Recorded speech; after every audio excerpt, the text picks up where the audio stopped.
என் இனிய அன்பு உள்ளங்களே, உங்கள் அனைவருக்கும் என் அன்பான வணக்கம். என்னை அடக்கிய ஆளவா நாவல் பகுதி 12. வாங்க தொடர்ந்து கதையை கேட்கலாம். சிவரஞ்சனி எழுந்து வெளியே வரும்போது 8 மணி. நேராக அக்னியின் அறைக்குதான் வந்தாள்.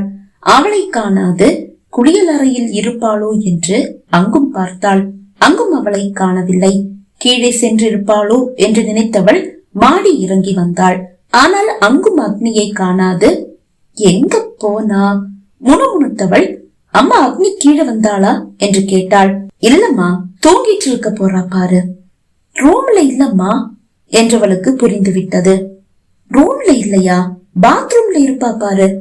குறும்பாக சிரித்தவள், அவ அங்கேயும் இல்ல.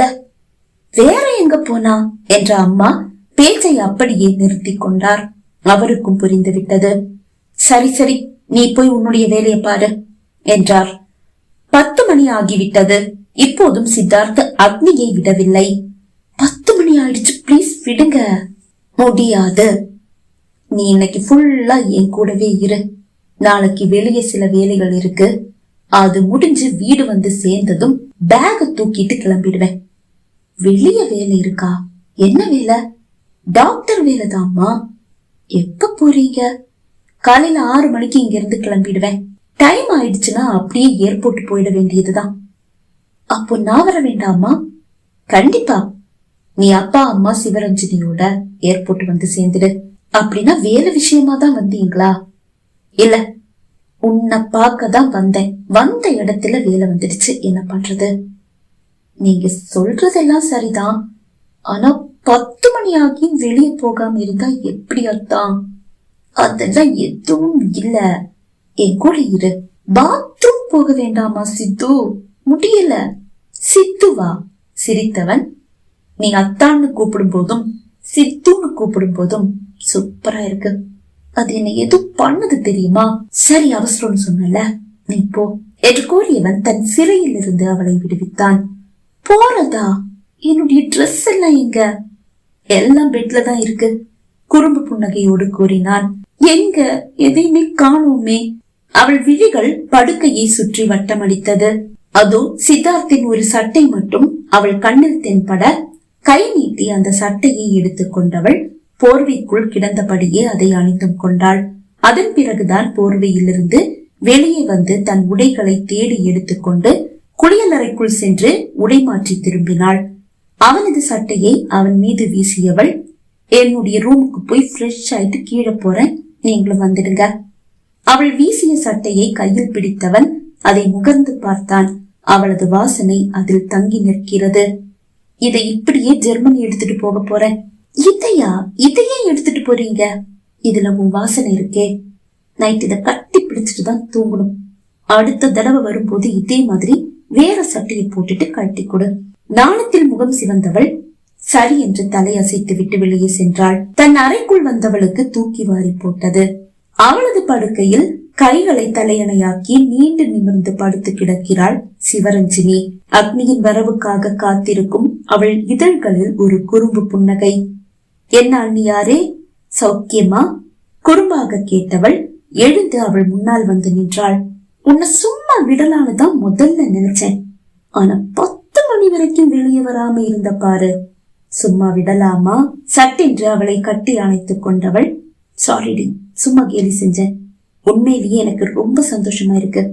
நான் இன்னும் 3 மாசத்துல கல்யாணம் ஆகி போயிடுவேன். அதுக்குள்ள ஏதாவது குட் நியூஸ் சொல்லிடுவேல்ல?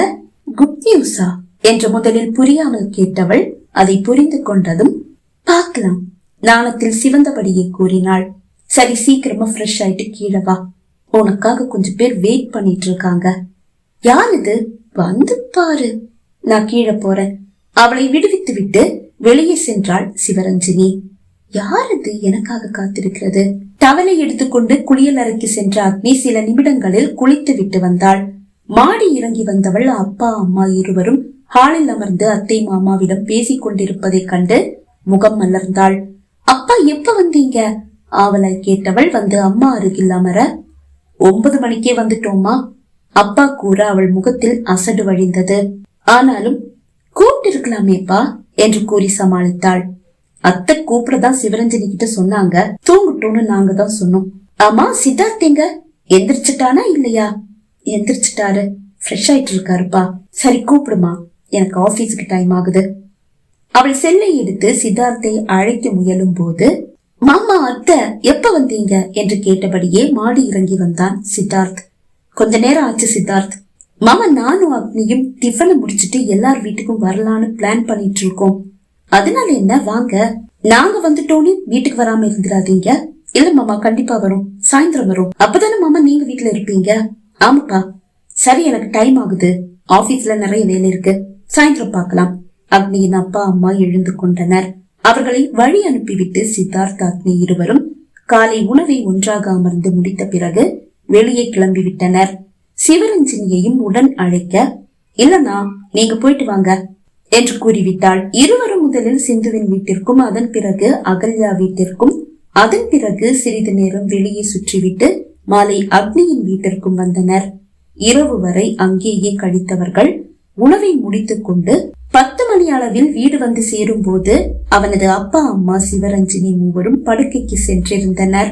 அனைவரும் அறைக்கு சென்று விட்டதை கண்டு அக்னியை அணைத்தபடியே மாடிக்கு வந்த சித்தார்த் அறைக்குள் வந்ததும், வெளியே சுத்தினதுல ஒரே வேர்வையா இருக்கு, நான் குளிச்சுட்டு வந்துடுறேன் என்று கூறி டவலை எடுத்துக்கொண்டு குளியல் அறையை நோக்கி நகர, நான் ஏன் ரூம்ல போய் ஃப்ரெஷ் ஆயிட்டு வந்துடுறேன் சித்து அவள் கூற, அப்போதுதான் அவனுக்கு ஏதோ உரைத்தது.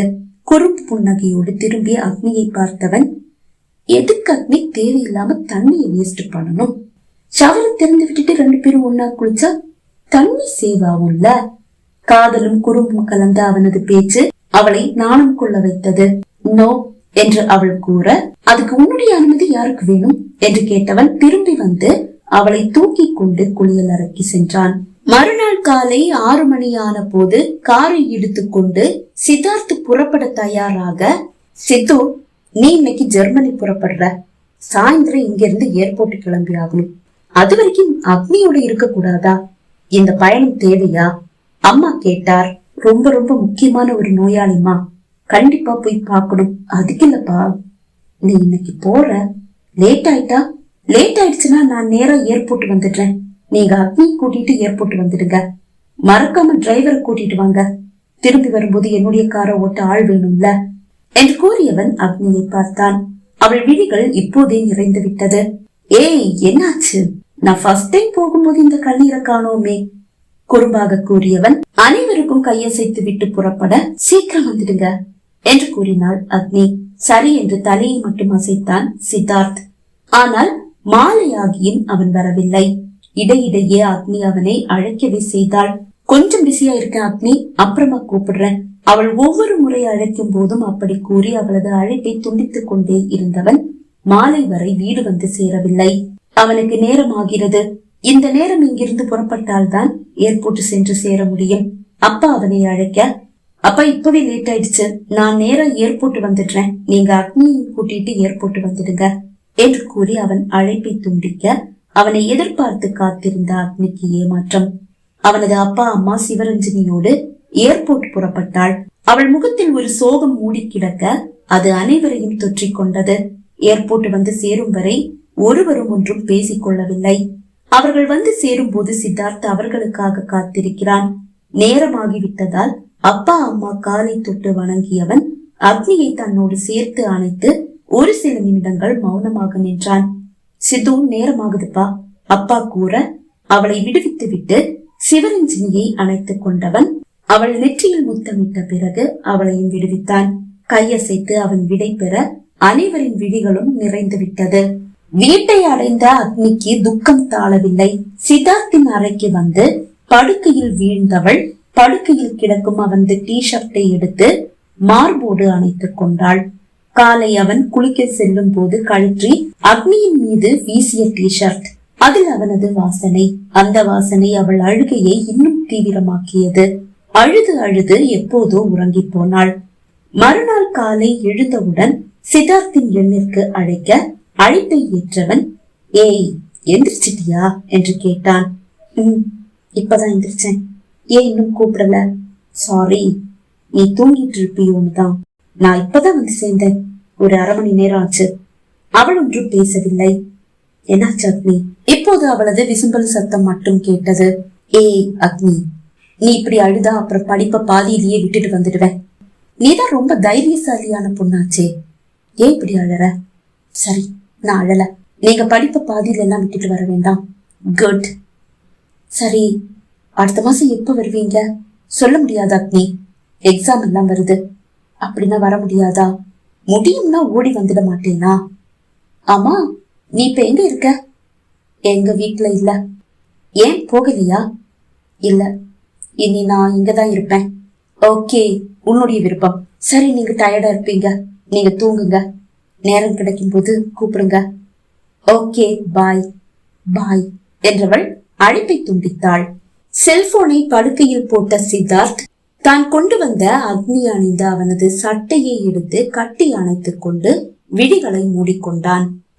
பகுதி 12 நிறைவடைந்தது. பகுதி 13 உங்களை சந்திக்கும் வரை விடைபெறுகிறேன். நன்றி, வணக்கம்.